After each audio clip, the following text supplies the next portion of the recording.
आनन्दमानन्दकरं प्रसन्नं ज्ञानस्वरूपं निजबोधरूपं योगीन्द्रियमीड्यं भवरोगवैद्यं श्रीमद्गुरुं नित्यमहं नमामि।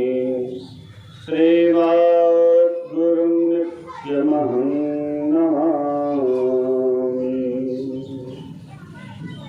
धन्य धन्य सद्गुरु सुखदा महिमा कही न जाय।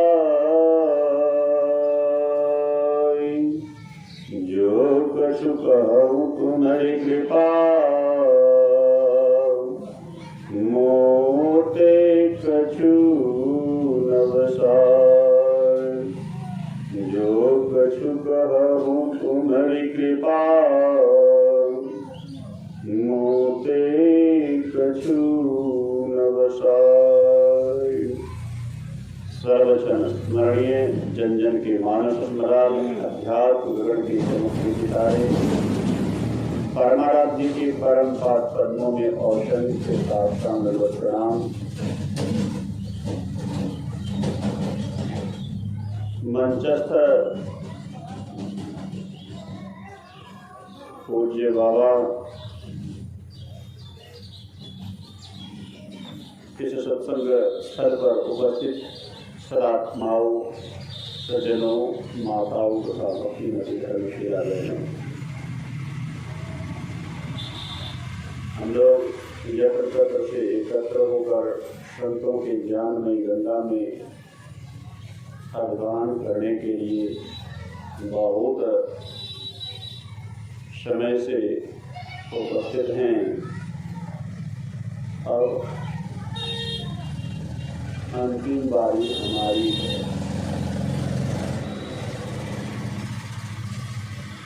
तो समय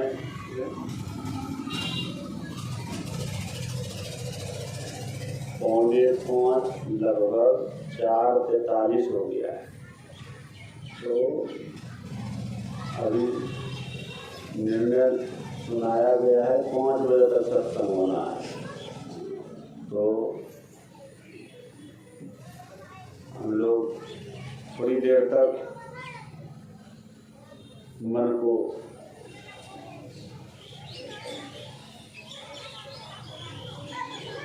उस ईश्वर चर्चा में एकाग्र करें। अभी आप लोग बहुत देर से श्रवण कर रहे थे अरण्य कांड। अरण्य ये भगवान की जीवन लीला गाथा जो है वह कौन सा भाग है? तो जंगली भाग। अरण्य शब्द का अर्थ होता है जंगल। अभी कहाँ से पाठ सुने? अरण्य कांड से। और शबरी की प्रसंग है, विषय भक्ति है। और कुछ देर पहले आप सुन रहे थे, अभी हमारे बलराम बाबा को सुना रहे थे। अभी उससे पहले आप सुन रहे थे, अभी क्या सुन रहे थे? प्रेम की विशेषता। और उससे पहले एक सुंदर सा उक्ति सुने। वह उक्ति यानी मार्ग में भक्ति प्रवेश कर जाए तो मार्ग यात्रा हो जाता है, तीर्थ यात्रा कहला जाता है। मार्ग में अगर प्रवेश कर जाए भक्ति तो वह तीर्थ यात्रा। और कई जगह भोजन में प्रवेश कर जाए तो प्रसाद हो जाता है, वो भोजन नहीं रह जाता। कई उक्तियां आपने सुनी। अगर वह जिसके प्रवेश से प्रारूप बदल रहा है तो परिणाम भी बदलेगा। जिसके प्रवेश से प्रारूप बदल रहा है, भोजन को प्रसाद का प्रारूप दिया जा रहा है, तो प्रसाद कैसे ग्रहण किया जाता है तो सब जानते ही हैं। जल में प्रवेश कर जाए तो चरणामृत हो जाता है।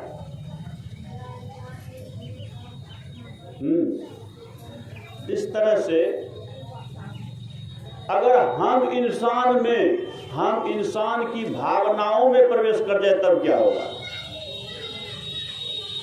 एक शब्द में एक एक बिंदुओं पर प्रवेश दिखाया गया, तो हम एक शब्द में विचार कर सकते हैं। अगर इंसान की भावनाओं में वो प्रवेश कर जाए तब फिर क्या होगा?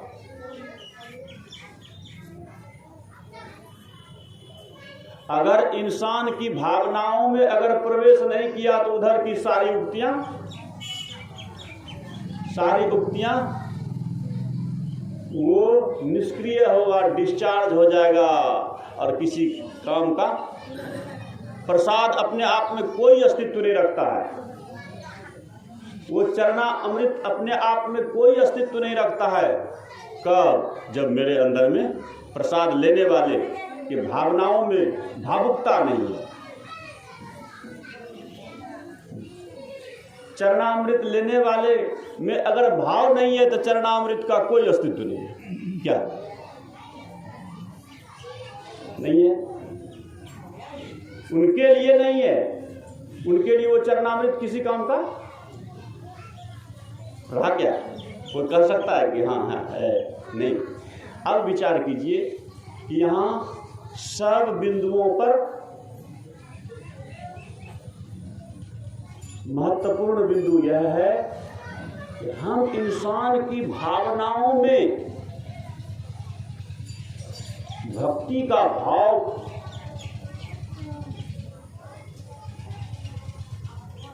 प्रवेश करेगा कैसे? अभी सुन रहे थे, प्रेम बिना जो भक्ति है, इसको हम कहते हैं भाव बिना जो भक्ति है। भाव आएगा सामने वाले के प्रति, तभी प्रेम उत्पन्न होगा। नहीं, प्रेम अभाव नहीं है तो कह सकते हैं भाव बिना जो भक्ति है तो निजी में विचार नहीं चलेगा। आप दिखाते हैं अगर इंसान में यह भाव का अभाव नहीं हो तो प्रभाव दिखेगा और प्रत्यक्ष दिखेगा। फिर उसके लिए कथा कहानी ग्रंथों की जरूरत नहीं होगी, वह स्वयं उनका जीवन चरित्र ही ग्रंथ बनेगा। हर एक उनके जीवन चर्या में एक एक प्रसंग, एक एक उक्तियां, एक एक कथाएं सिद्ध होता हुआ दिखेगा। जैसे जहाँ भाव का अभाव होता है तो स्वभाव कैसा होता है, और जिसके भाव में अभाव नहीं तो प्रभाव कैसा होता है। एक प्रसंग सुनिए, आप लोग बहुत बार सुने, उसको हम अपने तरीके से सुनाते हैं, बहुत बार सुने आप। तो एक राजा था और उनको 3 रानी थी। 3 रानियां उनकी थी। वो विदेश जाने के लिए विचार बनाया तो मन में आया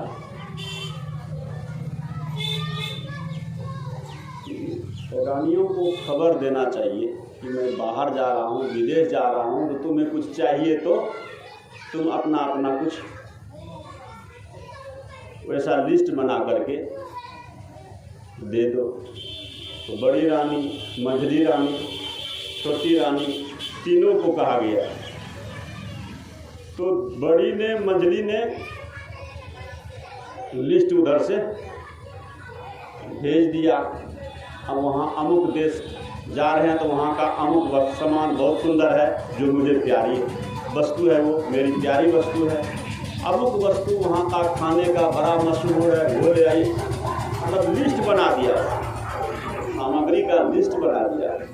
फिर उसी तरह से मंझली ने भी लिस्ट बना दी और छोटी ने भी लिस्ट बनाई। उसने लिस्ट जो बनाई तो वो क्या लिखी उसने, आपके संबंध में मैंने सुना कि आप जा रहे हैं विदेश,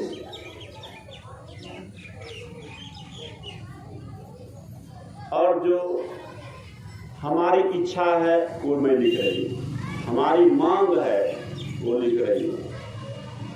आप सकुशल जाएं और आपकी यात्रा मंगलमय हो